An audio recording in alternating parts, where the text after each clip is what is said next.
Okay, so Leo rising or Leo sun. I am giving you the roundup for the planetary weather right now, July 12th through July 18th, but we're going to focus on 12th, 13th, and 14th because that's when this big conjunction is happening that's really dominating the landscape and it's really taking over, the property here. So that situation is Mars and Venus conjoining. So a conjunction, that means they're in the same sign and they're coming to the same degree at the same time. So it's like they're meeting together, the god of war and strife and will and get up and go, and the goddess of love, of beauty, of pleasure, possibly money, things that we value, and how we find pleasure and beauty in the world. So it's like our desires and how we go out and get it, and them meeting together. And this is very important because it's important in general, but it's very important this year because it is happening at a place where a wound has been opened. A strife has occurred in the past few weeks, late June going into early July, when we had Mars in this very precarious situation, kicking up a lot of struggle, a lot of strife in a certain area of everyone's chart, but it now has had Venus go through that same point, trying to soften it and trying to heal. Now they're coming together. They're not exactly at that degree anymore, but they're close enough that it's meaningful and it's something we should look at. It's not an everyday occurrence. It's like, oh, okay, weird. This is happening now, very close to the same place that we just had all of this craziness happen. Let's look at that when the planets are doing things, it's not nothing is nothing is a coincidence or just like that's weird. It's right there. It's always something to take note of because we take note of the degrees or the exact moments of things and look at them compared to past events, and we can then predict the themes moving forward for the future. Or just, coloring the future, looking at the lay of the land, seeing what, if you're sailing a boat, you want to know what is under the water. Is there a reef over there? Is there a problem over here? We need to know. So looking at these past occurrences can show us we can sort of feel our way forward, knowing that this might be looking in a certain way. So this is a really good thing to have Venus and Mars conjoining generally.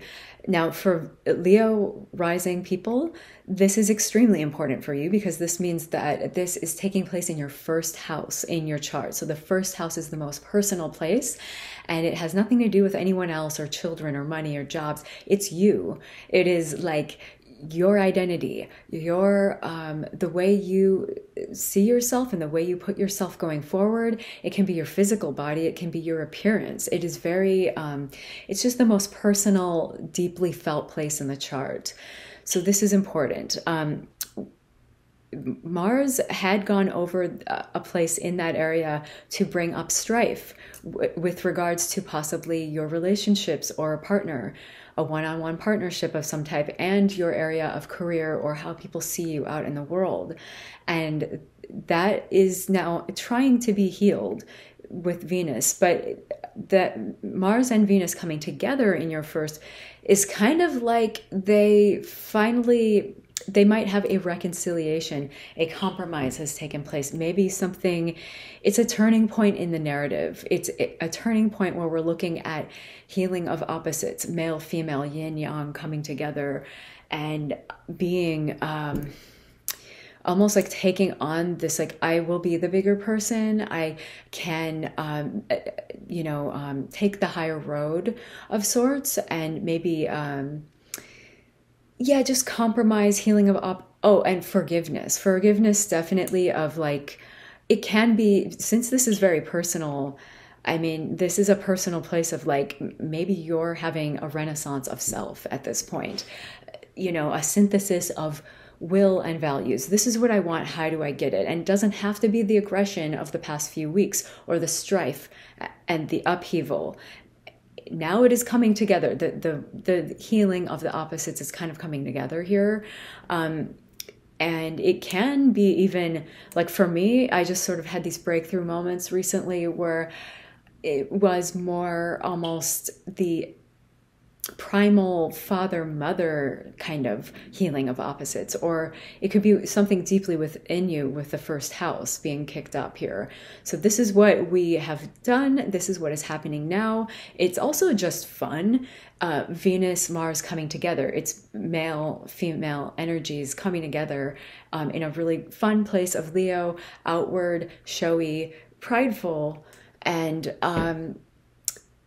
taking, considering, maybe not considering others, but doing this individual sort of, taking an individual stance, being seen in an individual way, but shining the light for the greater good, because Leo energy is like a stable, it's the sun energy. It's the sun's stable, constant, unwavering warmth, and it's the repetition of the sun rising and the sun setting, and it's kind of it's just an all-consuming. You might be a little bossy, a little egotistical, but it's because the Leo energy kind of in that realm. It does kind of have its own place to shine. It has its own, it's the main character energy, and that's okay at this point.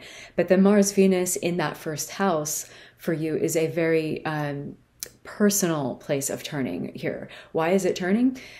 For me, I believe that because this is exactly sextile the degree of the last eclipse that we had on June 10th, that eclipse was in Gemini. That was Gemini, like 1943 or something, 1946, something like that. This is Mars and Venus in Leo, 1944 or 5 or something like that. The degree down to the minute is almost the same. And it's not a conjunction or a trine, but it's a sextile, which is a very flowing, great kind of it's kind of like if you didn't buy something, it was an all-in-one thing. The sextile energy, that's like a trine. Like you open the box and you're like, it's all here, all the pieces, all the parts, and it's amazing, they all match. The sextile energy is sort of like you had a rug and it was cool and the room looked great, but then you found randomly this pillow at a thrift store and you're like, you just throw it in the room and you're like, oh my God, the whole room is so much better now. And I had no idea I needed it, but this pillow that I just randomly threw in here brought everything together. And that's kind of the energy of the sextile. Something happened, something little maybe tweaked, and now everything has like kind of a bump from it. And it's like, wow, I didn't even know that there was a problem, but like not a problem, but there was nothing missing before. And now it's like, wow, it's a lot better. The sextile is like a little bit of movement brings a lot of goodness back to the situation. And I'm bringing this up, it's kind of random. Okay, this point where Venus and Mars are hitting is at the exact sextile of the last new moon solar eclipse that we had in Gemini. Interesting. Yeah, but I feel like that last solar eclipse in Gemini that we had was it is kind of one of the last of this eclipse series that is closing out what we have been dealing with for the past year. So we're going to be going into eclipses on the Scorpio-Taurus axis. And when that happens, we're going to start getting the first one in November. That's going to take us into this whole next year of eclipses on those points. And that means that whatever is being kind of kicked up right now, it's kind of like a little bell just saying, hey, whatever we're dealing with now, and this little kind of cherry on the cake of whatever, just it's like a handing over of a baton. And I feel like we're all going through a transition from one level to the next level, and that level is the Gemini Sagittarius stuff kind of fading in the background and the Taurus Scorpio stuff coming in. And I feel like a lot of people are on this bridge of like, yeah, but the old level was great, I don't know how I can get away from it, I don't know how I can live in the new level yet. The answers aren't here yet, but they will start to fall into place. And I feel that this Venus-Mars conjunction on this very, auspicious place, exactly sextiling where the last eclipse just happened in one of the last eclipses on that series for a year. That tells me something like a sea change is happening here, and I would pay attention to the things that are happening now in the next coming days as almost like a key to just, going forward. How can I go forward with this little key of knowledge, this little turning point, the reconciliation, a compromise, a blending of opposites? That is something that I would pay attention to. And obviously, when the sun comes through the same point again, I would pay attention to that. That's going to be August 10th, 11th. The sun will be at the same exact degree, 19, 20 degrees Leo. And I would pay attention to just that day of being like, wow. I mean, there's did you have a dream that night that was like very vivid and very interesting about where you're trying to get to, or the old life to the new life? Did something happen? Did you meet someone that day? I would pay attention to things now, maybe how they correlate to something that happened around June 10th, June 9, 10, 11, and then some things that might be coming up around August 10th and 11th when the sun comes through, because this point is pretty major in the way that it's interacting with the other parts of your chart. And I haven't even gotten into that. But the other parts of your chart that have been kicked up are that Taurus place of the 10th, the what you do out in the world, what you do as a career, how people know you, and the 7th of partnerships, relationships. And that will be that what I just said, the what you do out in the world, and then the partnerships, career, and then the partnerships, relationships will be the focus starting in November when we start to get those eclipses coming through, and we're going to have a whole year of that. So those areas will be the focus here. It's the Saturn-Uranus square. We're going to get eclipses on it. It's extremely important.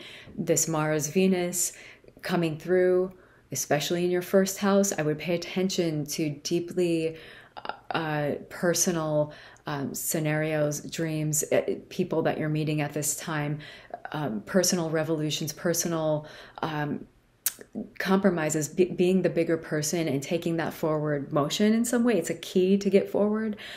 Right now, looking at the past from the June 10th time, and then the August 10th, August 11th time, and seeing where that kind of goes. So this is really big, and this is a lot longer than I would normally do for one sign.